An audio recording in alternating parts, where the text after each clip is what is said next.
भविष्यात ब्लिंकिट आणि झेप्टो लवकरच बदलू शकतात. जेव्हा कधी अशा क्विक कॉमर्स वेबसाईटवरून आपण ऑर्डर प्लेस करतो, ती ऑर्डर 15 मिनिटात आपल्यापर्यंत पोहोचवण्यासाठी डिलिव्हरी बॉय सोबत वेअरहाऊस वर्कर सुद्धा काम करतात, आणि ते पण एकदम एक्स्ट्रीम कंडिशन मध्ये. आपण ऑर्डर प्लेस केल्यानंतर पुढच्या 15 ते 20 सेकंदामध्ये त्या वेअरहाऊस वर्करला सगळ्या वेअरहाऊस मध्ये फिरून तुमच्या ऑर्डर मधले सगळे आयटम्स एका जागेवर गोळा करावे लागतात. हे काम तो दिवसाचा प्रत्येक मिनिट आणि प्रत्येक सेकंद करत असतो, आणि त्यामुळे हे त्याच्यासाठी एकदम स्ट्रेसफुल होऊन जातं.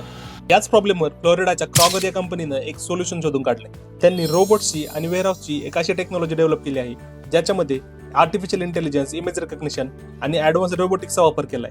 याच्यामध्ये जेव्हा पण आपण कधी ऑर्डर प्लेस करतो, ती ऑर्डर डायरेक्ट वेअरहाऊस मॅनेजमेंट सिस्टीमला जाते, आणि तिथून पुढे काही मायक्रोसेकंड मध्ये ही ऑर्डर संपूर्ण वेअरहाऊस मध्ये पसरलेल्या त्यांच्या रोबोट्सकडे जाते, आणि वेगवेगळे रोबोट्स वेगवेगळे आयटम संपूर्ण वेअरहाऊस फिरून आपल्याला हव्या त्या क्वांटिटीमध्ये आर्टिफिशियल इंटेलिजन्स आणि इमेज रिकग्निशनचा वापर करून गोळा करतात, आणि ते पॅकेजिंग सेंटर पर्यंत घेऊन येतात. तिथून पुढे पॅकेजिंग सेंटर मधले कर्मचारी त्याला पॅक करून ते डिलिव्हरीसाठी रेडी करतात. या सिस्टीमचं वैशिष्ट्य असे की ही पूर्णपणे रोबोटिक नाहीये. जी कामं खूप स्ट्रेसफुल आहेत, फक्त तेवढेच कामं रोबोट्स करतात, बाकीची कामं ह्युमन्स करत असतात. याच्यामुळे ह्युमन्ससाठी एक हेल्दी वर्किंग एन्व्हायरमेंट क्रिएट होतं. जर तुम्हाला पण ही टेक्नॉलॉजी आपल्याकडे लवकर यावी असं वाटत असेल, तर हा व्हिडिओ जास्तीत जास्त लोकांपर्यंत शेअर करा, आणि अशाच माहितीपूर्ण आणि इंटरेस्टिंग व्हिडिओसाठी विषयांतरला फॉलो आणि सबस्क्राईब करायला विसरू नका.